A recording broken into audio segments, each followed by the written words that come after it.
I have the honor and great pleasure to introduce Professor Donald Wuebbles. He teaches atmospheric science at UIC, and when I'm name dropping, I tell people he is the winner of the Nobel Peace Prize for his work in climate change. Don is the Harry E. Preble Professor of Atmospheric Sciences at the University of Illinois Champaign-Urbana. Professor Wuebbles' scholarship is widely praised. It has earned him membership in many learned associations, including the American Association for the Advancement of Science, the American Geophysical Union, and the American Meteorological Society. Additionally, his contributions to society and his leadership in developing multidisciplinary approaches to climate change are legendary. He's been a coordinating lead author and contributor for the Intergovernmental Panel on Climate Change, and he co-led the 4th U.S. National Climate Assessment, the most recent one that was distributed in the late 2018 after he served as the White House expert on climate science under President Barack Obama. Professor Wuebbles recently completed an interdisciplinary study that integrates climate change and economic analysis with Dr. Roy Worley, with whom he served as advisor to President Obama. That publication is addressing climate change using a carbon tax and dividend plan within a global compact. He is founding director of the University of Illinois School of Earth, Society, and Environment, and he is the founding director of the Center for Urban Resilience and Environmental Sustainability, known as CURES, where his efforts develop solutions to urban stresses through a network of research and practitioner partners. In a word, Don has brought together the stakeholders who are affected by climate change and threats to sustainability. All of us. Don will fascinate us this morning as he considers what has to happen next. Don? Unmute. Thanks, Celeste, and I'm honored to following you and Dean Dickerson and Joe. Well, let me get my slides up here, and we can get going. So hopefully everyone can see that. So when Celeste asked if I could give this presentation and talk a little bit about cures and some of the other things I'm doing related to climate resiliency, I thought that, and she had told me about the Braun Symposium being very interested in cutting across silos. So I settled on a title that relates to crossing pillars. Could have said crossing silos just as well.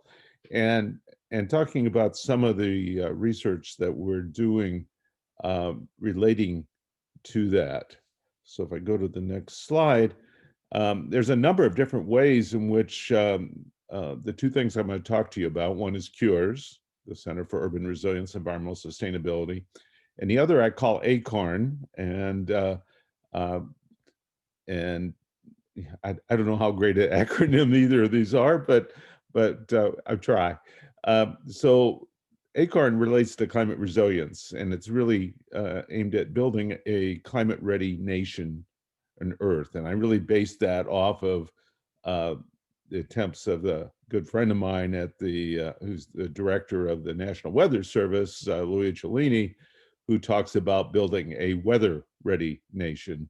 And but I think it's important that we also have a climate-ready nation. And so I want to, so I borrowed that idea. Both of these are going to be part of the Discovery Partners Institute, and we'll talk a little bit about that in a few minutes as well. But one of the ways of making these things happen, one cannot study the stresses on a city like Chicago or other cities across our country, across the world, or study something like climate change and how to make companies and cities and states and countries be resilient without cutting across all the different disciplines of that we see at a university. So in the case of both of these, the aims is to cut across the university system. So so Cures heavily involves not only UIUC, but UIC and UIS as well. Plus, as you'll see, it has many other university and corporate and industrial partners as well. And it has to be interdisciplinary and multidisciplinary, because that's the only way you can get at the solutions. And another key aspect is the partnership with stakeholders. So we're cutting across many different silos in order to make these things happen and try to hopefully turn them into success. And that's what I want to talk a little bit about today. So the Center for Urban Resilience and Environmental Sustainability has the mission of working closely with cities and stakeholders to develop integrated sustainable solutions to improve community-wide health and prosperity now and into the future.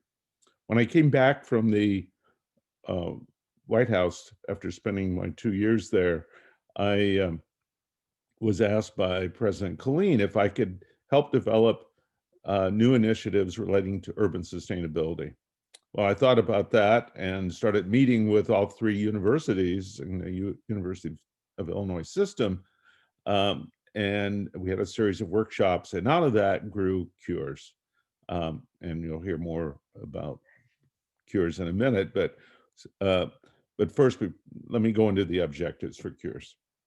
So our goals are to help cities and stakeholders meet key sustainability challenges, providing expertise that can enable them to do that in ways that they would struggle themselves. We're problem-driven, solutions-oriented in our focus. I'll talk a little bit more about that later. And we utilize a diverse set of tools to shape a critical set of interconnected urban systems. We have an executive committee, which has, as of this week, we're back up to 9 members besides myself, and that includes 3 other representatives from each campus besides myself. That executive committee is meeting very regularly, and we're looking at how we can increase the visibility and the funding for Cures so that we can try to help cities as much as possible. We have over 100 members of the 3 campuses involved in this, and I include them in what we call a leadership committee. And I think a number of those people are actually on the call, as are some of the members of the executive committee are in this meeting, attending this meeting. So besides the 3 campuses and our connections to DPI, we also have partnerships with some of the other organizations that connect to the University of Illinois system, the Extension, the Prairie Research Institute, which is research facilities that are aimed at helping the state. But also strong connections with the Metropolitan's Mayor's Caucus, Northwestern University, Argonne National Lab, Greenleaf Advisors, and Green Diamond. And there's a number of others as well. I've also, also have close interactions with CMAP and other organizations. I just haven't listed them as being closely involved. We have a number of, in those 100+ members, we have strong subject matter experts, things like global change, and including myself in terms of climate and air quality, but also many others that involved in related issues, resource provisioning, economic prosperity, issues related to equity and justice and health, and we could go on and on. There's many more. But that's part of the strength of this, is to bring scientists, engineers, social scientists, and humans together to try to look at how we can help cities solve their problems. I mentioned before that we have many different types of tools and techniques for being able to tackle that this leadership committee all brings to the table in terms of capabilities. I do modeling and analysis of climate, for example, but but there are many others that are looking at the issues in different ways, and putting all those pieces together is what we're really trying to aim at and doing with cures. Many critical systems can be examined. These are some of the key ones, looking at energy management, water and sanitation, housing, neighborhoods, transportation, mobility, waste and recycling, land and natural systems, and health.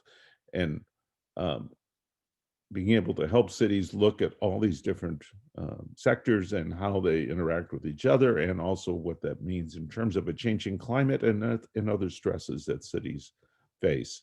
If we look at Chicago as an example, the Metropolitan Mayor's Metropolitan Mayor's Council has a number of issues that they've cited as being their priorities. Things like air quality, climate resilience and mitigation, fuel solutions, green infrastructure, on and on and on. And if you looked at those 7 areas I listed on the previous slide, you find that they match up very well with that. There's very excellent cross connections. And because of that, we've been doing a variety of potential projects with MMC and trying to, so it's looking at how we can help the city of Chicago and the 100+ other cities that are in the region. Now, the way one might do this is in the way I've generally operated myself in terms of looking at environmental sustainability, connects very well with ideas that UNEP and others have produced, that is called the DPSIR framework, where one looks at driving forces and pressures. And driving forces might be the socioeconomic, social cultural forces.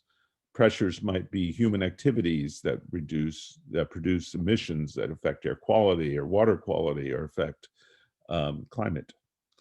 And from that, you end up with the state of the environment. And in case of climate change, that will be, what is happening to our climate. I'm going to give you some examples in a little while. And then from that, you look at impacts on society, impacts in the various sectors, infrastructure, buildings, as well as on humans and animals and plants as well. And finally, develop responses or solutions that helps the urban environment be more resilient. So basically, we follow that kind of approach in just looking at problem solving.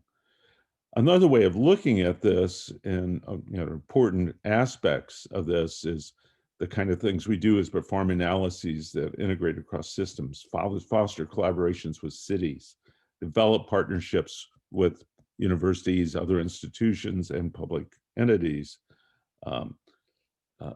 So stakeholder involvement is an important part of getting to solutions. Leveraging, getting emerging technologies to improve urban resiliency, and engaging research for sustainable practices, innovation across the universities and with our partners and with others towards how we then get to solutions. Another part and aspect of this, though, is education. And education programs, community programs are going to be an important part of what we try to do in the end. Right now, we're trying to look at how we can help develop some of the education programs within DPI that will have a cures focus. So I look at cures as having the right expertise to make a difference. My aim has been that cures can be the go-to place for cities when they want to look at problem solving. And we're trying to establish that, particularly in the Chicago region right now. Cures experts can work to identify, select, and evaluate smart technologies and other issues. If you look at those key systems I mentioned before, they really cut across many of the sectors of the city and the needs of the city and being resilient. Now, I want to turn to a related organization, related initiative that I've been working on with DPI that is looking at climate in particular. So Cures also looks at climate, but many other issues as well. Whereas the ACORN, Climate Ready Nation and Earth, is really aimed at looking entirely, focusing on climate resiliency and working with companies and cities with a focus on that. And so that's surely just getting going, and but has been a strong interest in DPI since its inception. I can't talk about climate without telling you a little bit about the science, so I'm going to do that now. Our climate is changing. It's happening now. One of the things people don't realize is how rapidly it's changing. It's actually changing about 10 times more rapidly than nature tends to change the climate system. Climate tends to change very slowly in most cases. That doesn't mean you can't have some activity that happens that drives a significant change, but those tend not to be lasting. Whereas this is, the effects we're talking about now are going to last many decades and perhaps centuries or millennia. So what we're doing to the climate is really important, and it's happening so fast that it's not surprising that human and natural systems are having a great deal of difficulty dealing with how fast these changes are occurring. Well, it's not just about the temperature getting a little warmer. You know, you hear all the time about global warming. Well, that's a term the media likes. It's not a term scientists tend to use. We've always talked about climate change because it's so much more than just temperature. It's extremes. Looking at extreme temperature, but also looking at extreme precipitation and other extreme weather events that are generally becoming more intense. We're seeing that right now with the impacts of the warmer temperatures and drought in the West, causing a major increase in the area of wildfires that are, in fact, this year will be the largest area of wildfires in California and much of the West Coast. But we saw an earlier this year, a similar thing happening in Australia, where wildfires were extremely intense and set new records. Sea levels are rising. We won't talk about the details today, but the fact that we could easily have 1 to 4 feet over further increase in sea levels over this century, and perhaps as high as 8 feet or more if certain things happen with West Antarctica, it's going to make it very difficult for us to adapt and be resilient. So we need to be thinking about these kind of changes now and preparing, but we're not doing that real well.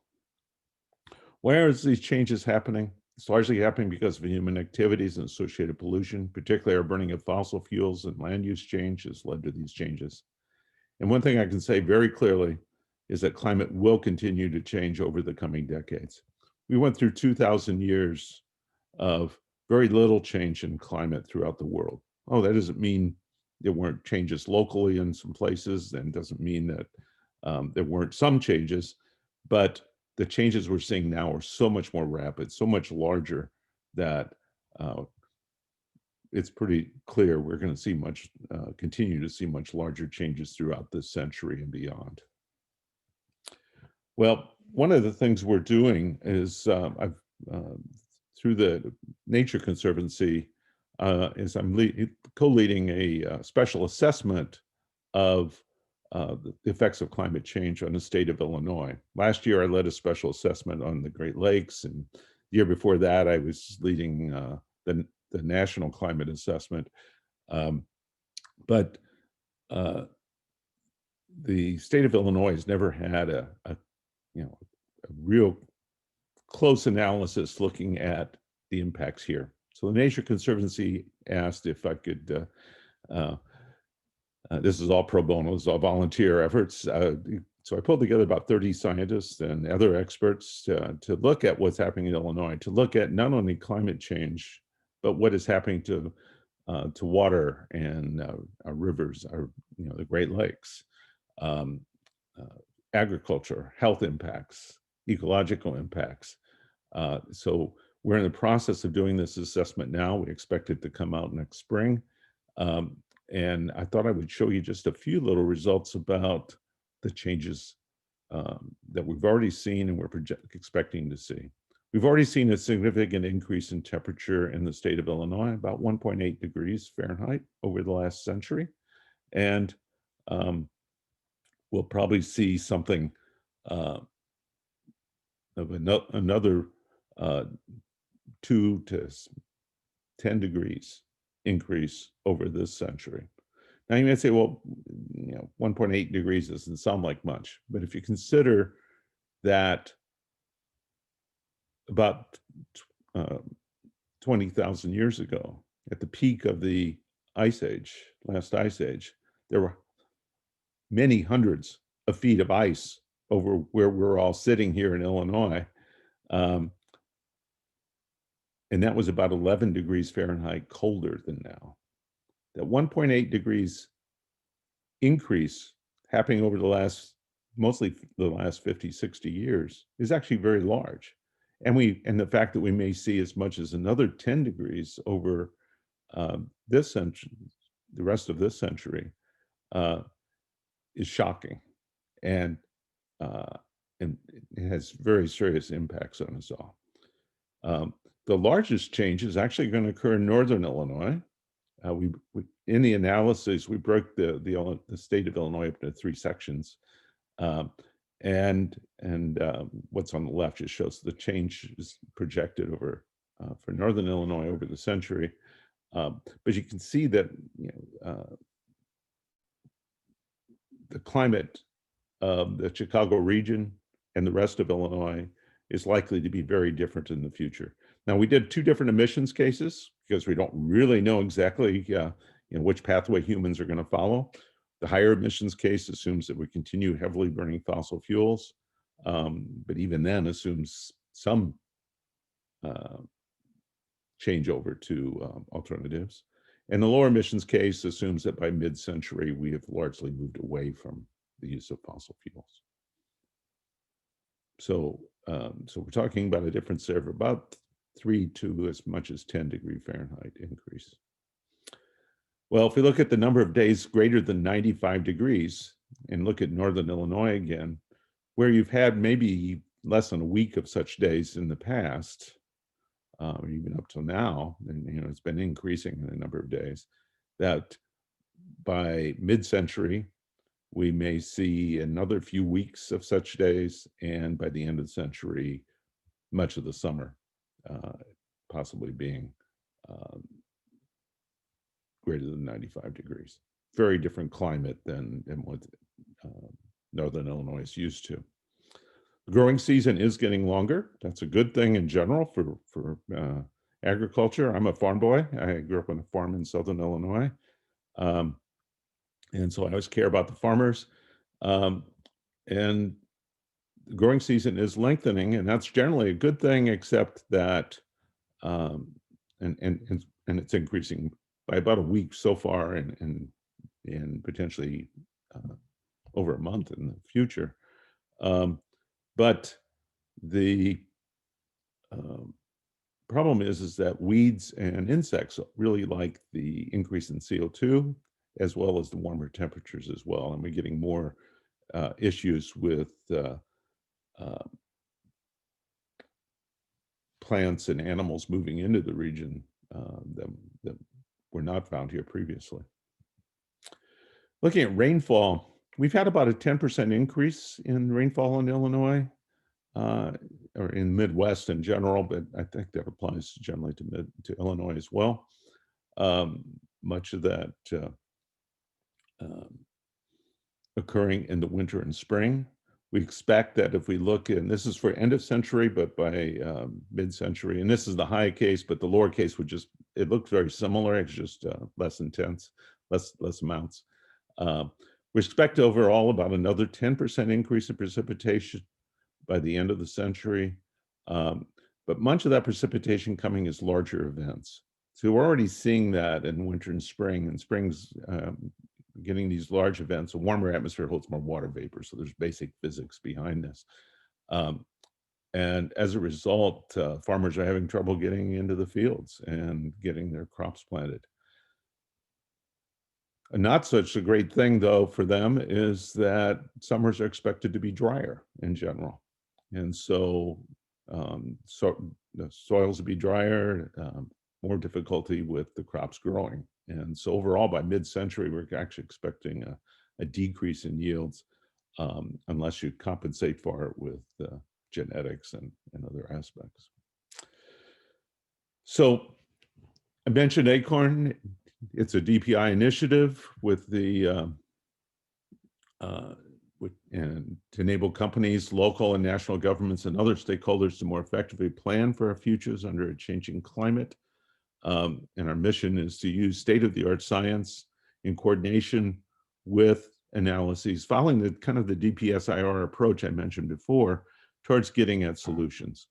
I'm going to show you a couple diagrams that kind of relate to that. Again, much as with cures, stakeholder engagement is a very important part of the process. The aim is to really make science usable for decision making. I want to make sure I leave time for questions. So a typical flow chart, again, if you looked at the DPSIR approach, you see it's very, very similar, is to do climate change analyses. I'm working on new types of analyses right now. I'll say a little more about those in a minute. As we look at potential impacts, it's also important to include other stressors, though, and whether it be a city or effects on a company, an industry, or on a given sector like transportation or health, one needs to just consider these other stressors as well. Then using response strategies, looking at technology and science and engineering approaches, while considering the assets. People are an important part of this, and equity and justice is one of the have to be considered.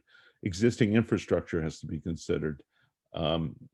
Buildings and roads and all the different things that are already existence have to be part of the consideration as we look for solutions. But that's our aim, is to head in that direction. Right now, I'm working on two new approaches for pushing the limits of our having useful data sets for looking at climate resiliency. One is to advance statistical downscaling. I'm working with one of my former students it was Catherine Hayhoe. It was at Texas Tech University. Catherine is at the forefront of developing new techniques in statistical analyses. These are very quick to run on a computer, and we can get pretty quick understanding of potential changes. We can do down now to a spatial grid of about 6 kilometers, about 4 miles.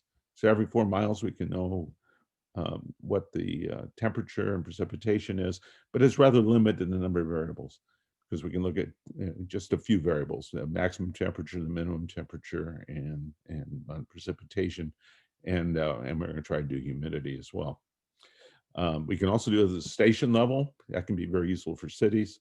Right now, we're focusing on the continental US and southern Canada in applying this new technique, which is much better and faster than much more accurate than prior techniques. I'm also working with Argonne National Lab, my good friend Ron Cotamarthe, in developing new regional modeling. This includes all the physics and chemistry and biology that can affect the climate. We're restricted to looking over North America and the Caribbean islands because we're going to try to run at very high resolution. The analysis that Rao and I did a few years ago, it's not well published, is at 12-kilometer resolution. Well, right now, that's the best data sets available for looking at results from a regional climate model over North America. Now we're going to try to run at 4-kilometer resolution, so about 2.5 miles spatial resolution. The reason for doing that is not that climate changes that much every 2.5 miles, but that at that resolution, we can resolve clouds and convection. Now, it does change quite a bit if you're looking on mountains, but here we're sitting in the Midwest. It doesn't change all that much over for relatively short distance, except for the lake effects and things like that. But being able to resolve clouds and convection means that we can calculate precipitation much more accurately than prior modeling studies of any type. And so the aim here is to run this over all of North America, being able to look at the Great Lakes, the Midwest, and Illinois with much more accuracy than previously. And we can get many climate variables. So we can look at things like cloudiness and other impacts that you can't look at with the statistical downscaling. And then use even higher resolution models to look at the surface hydrology of the rivers and the Great Lakes and how the lakes will change over time. And I'm pretty excited about where we can take this. Well, I think ACORN it can really make a difference, and that there's no question that climate adaptation and resiliency are crucial to our future. Before I end, I do want to talk a little bit about DPI. That's the new Discovery Departments Institute started by the University of Illinois system. And so it stretches across the 3 campuses. And it's a new way of connecting the universities with industry and with other organizations, including with cities. And so it makes a lot of sense as why Cures and ACORN are part of this. DPI does 3 things. You know, it's aimed at tech development, so it has some special courses where we try to connect more directly with between university teaching and what's going on in industry. Applied R&D, and I'll talk a little bit more about that in the system, and also aiming it to being an ecosystem for fostering economic development, which is one of the new requirements for the University of Illinois schools is that we try to help with economic development. So DPI becomes an engine for us to do that. The vision in R&D for DPI is to attract, facilitate, and enable top-notch research teams to solve complex and relevant societal challenges, such as things like climate, create a strong connection with the world-class city of Chicago and for the state, and essentially help the state prosper economically as well. And building a strong ecosystem of research activity, industry connections, facilities, and support services. It's really just beginning, but it is taking off rapidly. So if you look at the science teams and really just initiating those, but if you look at what they're trying to do across different sectors, they've listed 6 sectors. And what you see in looking at health and wellness, food and agriculture, transportation, logistics, finance and industry, or insurance, information technology, and water, environment, and climate, that Cures and ACORN cut across all of those, and we think could really be a difference maker in helping DPI prosper. And so I thank you, and I'll be happy to address any questions you might have. And I'll do that. That's just another way of looking at DPSR. So let me go out of the share mode.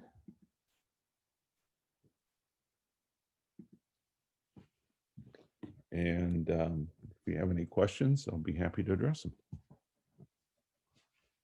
Thanks, Don. That was very interesting to see where we're going in the state of Illinois and with the U of I systems and DPI and Cures and ACORN. ACORN. I'm not sure we set this up for Q&A with you, so and I don't see anything in the Q&A, but yeah, I'm wondering how confident you are that a lot of our efforts are going to make a difference. Are you seeing a lot of commitment coming up? Well, you know, part of the problem with trying to farm something like Cures or ACORN is getting the financial support to do the research you then want to do.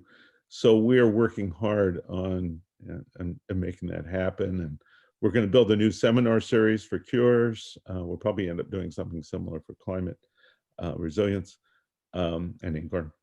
We're about to put out a newsletter for cures. We're going to, there's a number of different activities towards helping pull the community across our campuses together that we're trying to do. But a key thing is getting some initial funding to really support the research. We've had some funding already. It's just we're trying to get much more major funding going. We're really looking for industrial partners that might help that as well.